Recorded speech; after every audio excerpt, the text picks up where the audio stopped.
So there's an ethnic distinction, and they identify with these distinctions. But that's not enough. There are Yazidi Kurds, there are Sunni Kurds, there are Alevi Kurds, there are Alevi Turks, and there are Sunni Turks, and there are Kemalist Turks who said get rid of this religious kind of identity marker. But what happened within German society, a process of reflection developed that meanwhile the second or third generation identifies in a identifies and is identified in a very different way than those parents or grandparents who once came in the 60s. And I think this is very interesting. They found out, for example, that in a town in North Germany, these are all Yazidi Kurds, those Turks.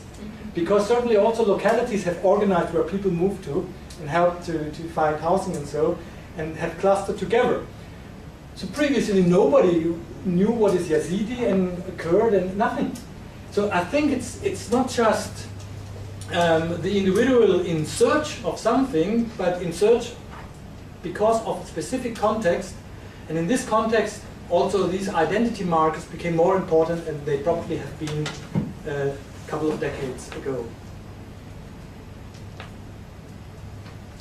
I wonder if I can ask you to comment on the discourse of collectivity that comes with media and the internet, because you commented on individual identity. And there was a very poignant news clip in Canada that was shown of a man escaping Syria with his family, and just in tears, crying, "This has never been Islam. What kind of Islam is this?" And I wonder if there's a discourse on the larger, the collective, that is also emerging in media. But where you would find that, where you might find that. What do you mean with the collective in that? I didn't. What is Islam in the global sense? If you're talking about global identities, and you talked about the individual there's certainly an ongoing debate about true Islam. Now, as a sociologist, I cannot make this decision.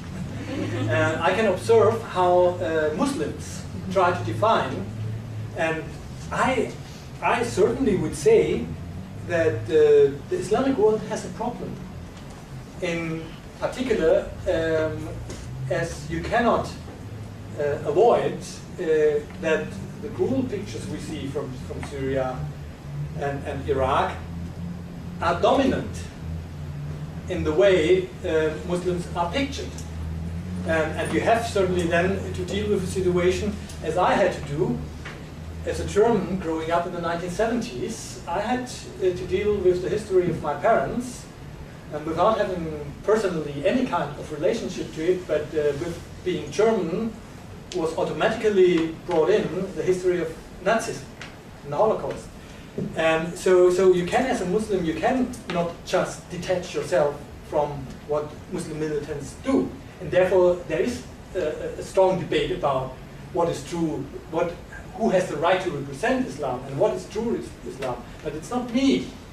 I cannot tell you what true Islam is. For me, Islam is the way in which Muslims live, practice, and interpret the Islamic traditions.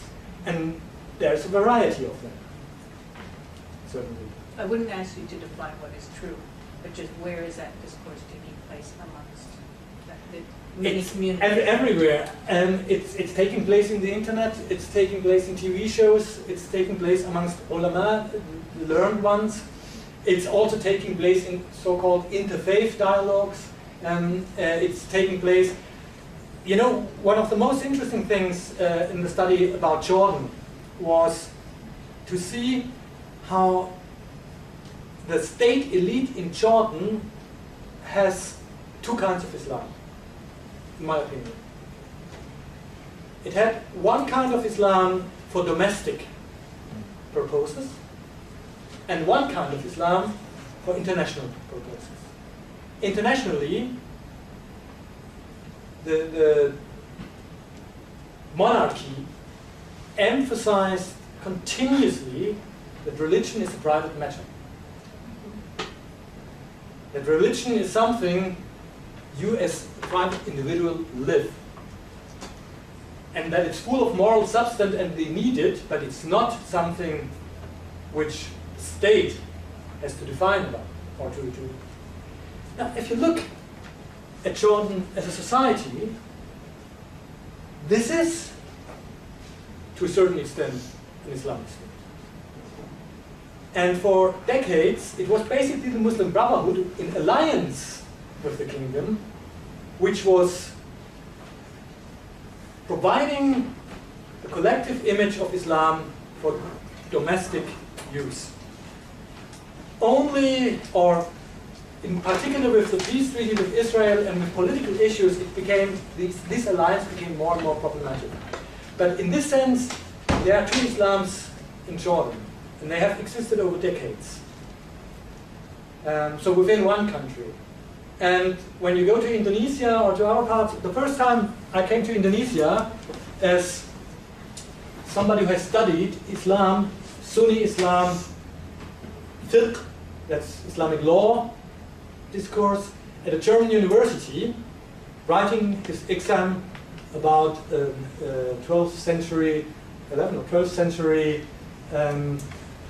legal thinker, Sarafsi. I came to Indonesia and I saw at the end of the Ramadan, Eid al-Fitr, that these people had a procession and were carrying these shadow figures of the Ramayana. I use that term for a German Wahhabi, this was undigested. How is syncretism? What is this? This is Javanese Islam.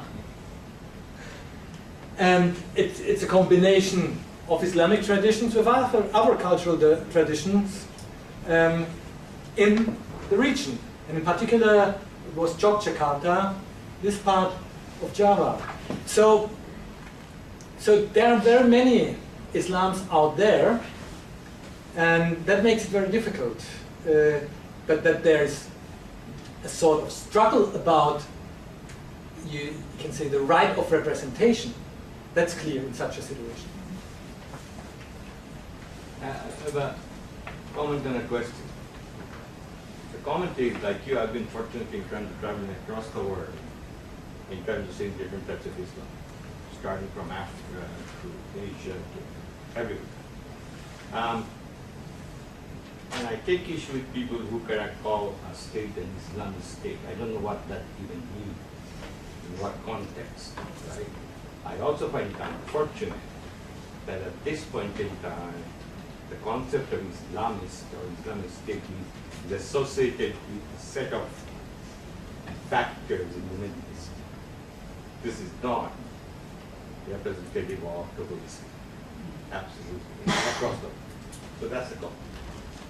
I'm a Muslim, and I've lived in North America now for 38 years. And I've observed an exponential rise in the practice of religion among the young in North America that I had not seen when I first came to Canada in the mid-70s. As a sociologist, how would you explain that rise in Islamic religious practices among Muslim youth in North America or in Europe? I do not know enough about North America to talk about. What I always think probably plays a role in North America, where this wave of, or rise of religiosity probably is stronger than in Europe, is that generally in North America religion plays a more important role in most societies than it does in European societies. Probably in the United States more stronger than here in Canada, but for me, as somebody doing sociology of religion, it is striking coming to the Americas, how many also of my colleagues are practicing in comparison to Europe. The other thing is, what I realize, at least in the past 10 years, is certainly the passive identification, or the identification of society, of Muslim people, that they point to people, that they interview people permanently and say, express yourself as a Muslim, what you are. And even if they say, sorry, I do not talk here as a Muslim, I'm a university student. But yes, but is not Islam your religion? So we also have a discourse in which these people increasingly are pushed into the religious position.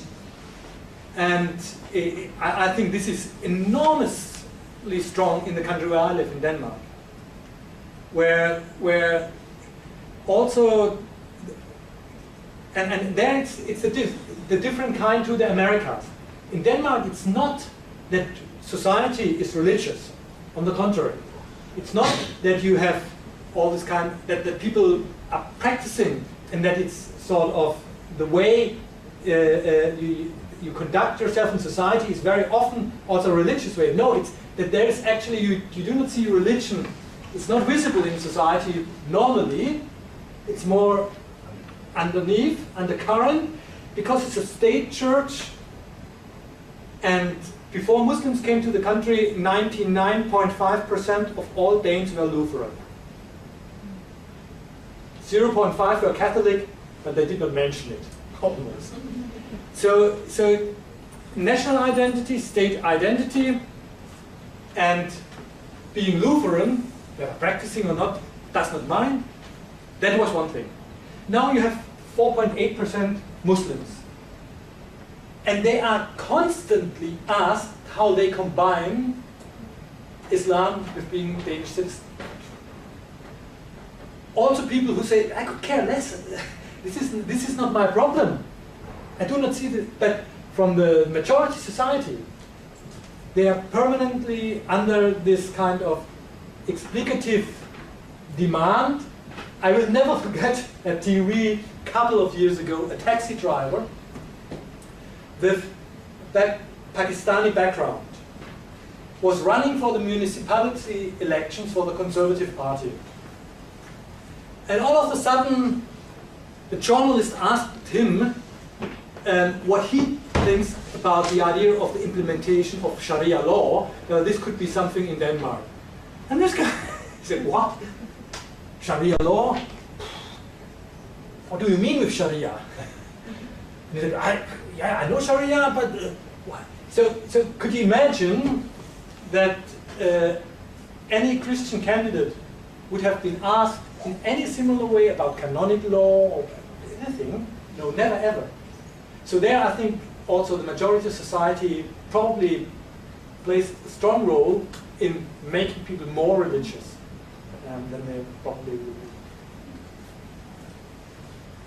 Actually, just a comment. You rightly put it when you stated that there is a pressure in terms of the definition of these multiple identities. People would often ask, what are you more? Or what are you first? Yeah. Muslim or a Canadian? That often pushes people towards that identification. And number two, we have had a note on the matter of definitions. It is very much important in this discourse when we talk about Islamic State. What really is Islamic State? What defines a country to be Islamic or non-Islamic? What it defines to be a Muslim or non-Muslim? These are very much important definitions when we talk about these topics. Therefore, I also presented these three very different states where politicians nevertheless started to talk about that this is the right model, which also, but it apparently gives a sort of legitimacy in what I forgot to say, which probably is also important to see when you talk before about this strong identification. To be Muslim is a bit, in public discourses, a bit more than just religion. It's also turned into an ethnic political identifier. Because to ask the question, are you Muslim or Canadian, is, I am asked, why do you not have Danish citizenship? Are you now, you have been living so long in this country, are you Danish or are you German? And I say, if you give me double citizenship, I'm both. If you're not, then I'm German. But there you have German, Danish. But Muslim Canadian or Muslim Danish? Where is the Muslim citizenship?